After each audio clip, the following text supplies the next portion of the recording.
I think the things that you end up being the most successful at are the ones where you're passionate about it. That is something I feel like that resonates with people when they see that, feel that, hear that, taste that. They can tell that you care.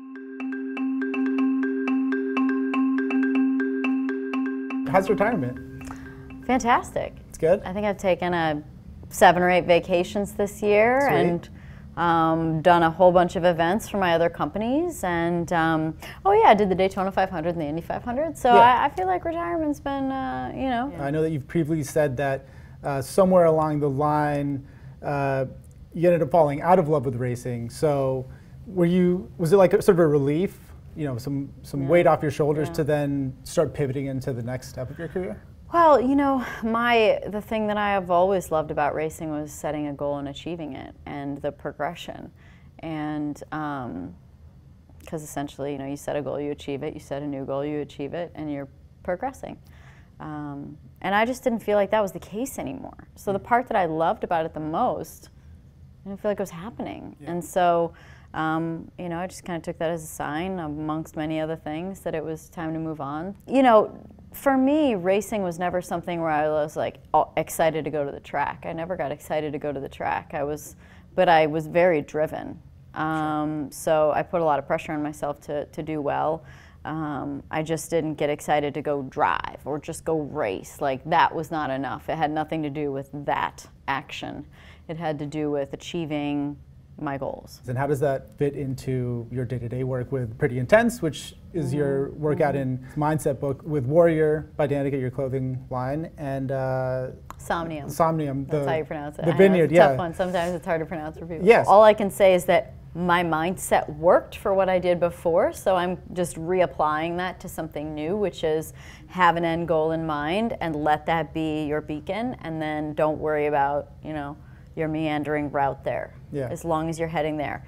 It's like anything. If your trajectory is going in the right direction, just keep going. Sometimes it'll speed up, sometimes it'll slow down, but as long as you're headed in the right direction, that's really all you can ask. And have you seen your views on marketing shift a little bit? So obviously in the race car scene, advertising is just slapped on everything, you know, every possible surface. But it is interesting with Somnium, you know, your face isn't on the wine bottles. Right. Do you see yourself sort of changing the way that you market stuff, and with Instagram and the Instagram economy?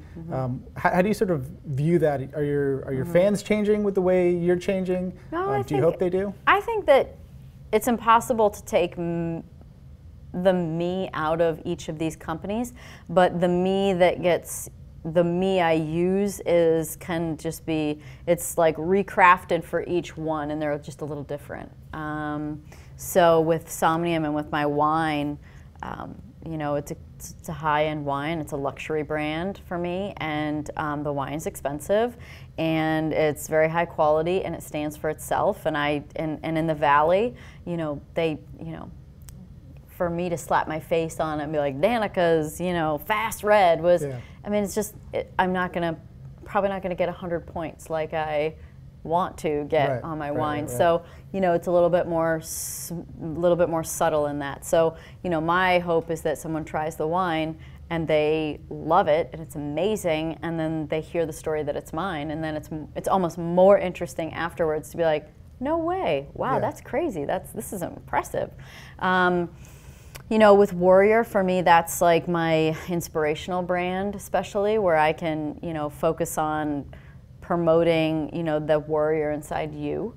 I'd love to direct that towards more charitable things in the future. And then Pretty Intense is that sort of more athletic, aesthetic, maybe a little bit more sexy, but definitely more, you know, more healthcare kind of direction. So, you know, they all just have a little bit of a different form of me, but we're all multi-dimensional people. You know, sometimes I like to sip wine and, you know, wear my fancy clothes and my nice heels and go out to dinner and talk about the right bank, left bank in France, and the, you know, Bordeaux blend of my wine, and you know, it's this percentage Cabernet, this percentage Petit Verdot, blah blah blah. And then every now and again, I just want to go, you know, balls to the wall in the gym and sweat and not wear makeup and be, you know, super tough and, you know, go for it and get that side of my personality out. So they all just let me express it differently. Yeah, and some people, I guess, would argue that as you get older, it becomes harder to identify those sweet spots or passions. So what advice would you give? Well, that's because the world is worn on you, right? You don't know who you are anymore. You've forgotten. You're not even sure. You're so off track that you've been on this wheel of pay bills, make money, pay bills, make money, and you don't explore and take time for yourself and get quiet. And I always use the example, like, we don't even have to go to the bathroom by ourselves. We take our phone with us, you know, like there's never a time where it's not right there. Totally. And, you know, how do you ever really know who you are unless you spend time with you? And so for me, that's what I've done over the last 5 years is I've had time to, in between pockets of time, in between races, where I'll have like a couple of days and, you know, they're all to myself. And so what do? Well, that's what I'm interested in, because if whatever you do by yourself, you're not going to do something that's punishing and awful. You're just not. So, you know, the things that you take photos of, the things that you do for extracurricular activities, the things that you know, the people you follow on social media, like those are your interests, those are your loves, and so, you know, start exploring those more. Go a little deeper, dream a little bigger, go a little further, and you know, maybe it will end up taking you from your 9 to 5 that's not making you happy and giving you sort of an entry into another space where maybe it's just a side project at first, your passion project, and then you can grow it into something that's real. Yeah. So obviously you'd be trusted behind any wheel anywhere in the world. In the business stuff, do you feel like you're underestimated, and you know, do you sort of get joy out of proving people wrong, or at least, you know, doing it over time, you know, with that diligence and with that passion about, you know, with the things that you do love?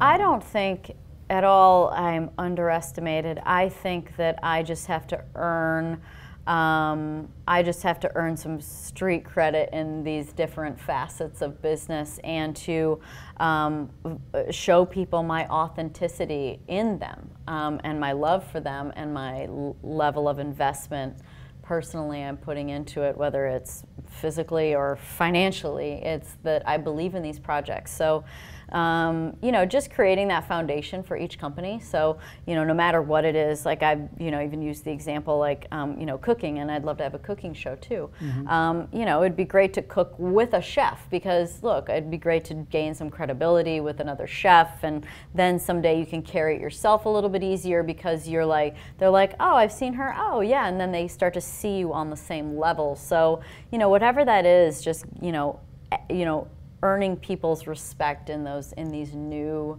businesses that I have is just something that takes a little bit of time. Yeah.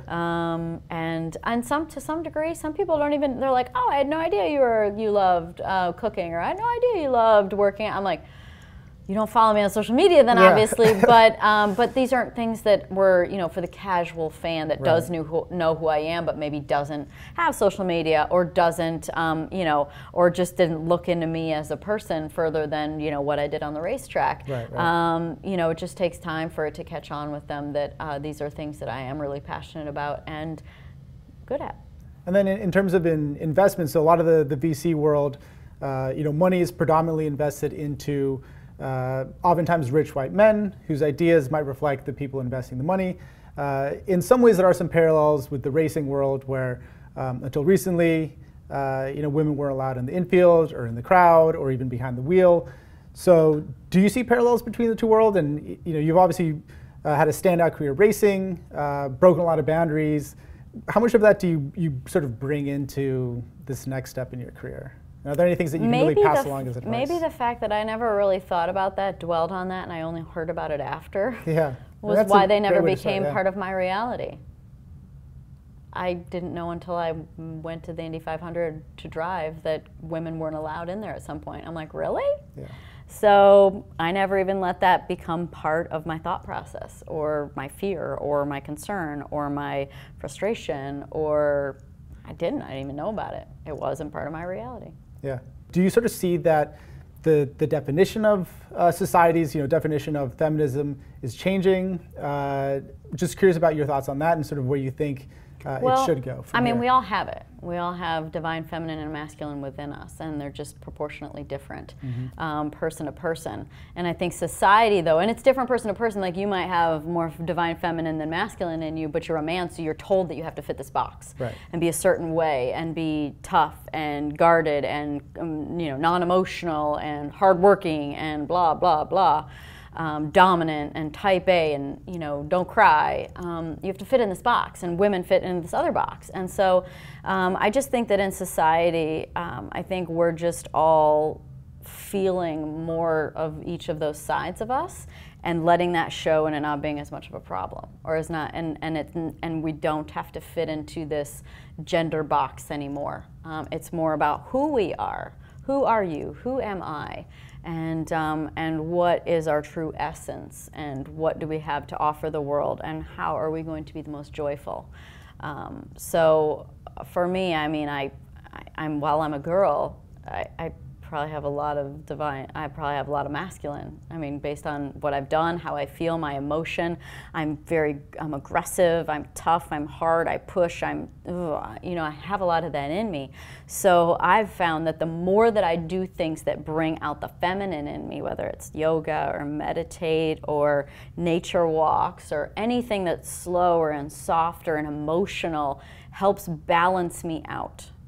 And the balance isn't about like 50% this, 50% that. It's just what brings you as a human into a nice space where you're happy and joyful and positive and optimistic, and you're vibrating at this higher level. And so for me, it's like, maybe I used to say like 80% go, go, go, 20% slow down. I'm maybe skewing a little bit. It's like 70-30 now.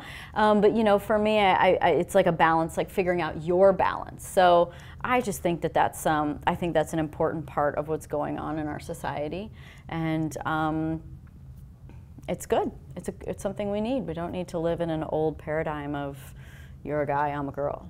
No, I totally agree with that. Less boxes, more authenticity, more humanity. Yeah. We'd all be in a better place. Yeah, because people can sense the authenticity, right? Yeah. And that's what we're here to be. And on that note, we do have a good question from Instagram. So at Kelly Thomason asked, what's the biggest risk you've ever taken? And what's the next big risk that you think you need to take? Probably the biggest risk I ever took was leaving high school. When I was 16 to get my GED and to leave high school and to really break the mold that early with no guarantee whatsoever that it was going to work out, I'd say that was probably the biggest risk. So that was where it shifted from doing something fun on the side to becoming something that was like, all right, now I got to make this work. Oh boy, there's the pressure. And then I'd say if I had to tell you what the other one was, it'd be retiring and going, I'm done. Like, I could keep going if I really forced it and wanted to, but you know what? I'm going to jump. I'm going to jump into these other businesses, and I believe it's going to work, and and I'm sticking to it.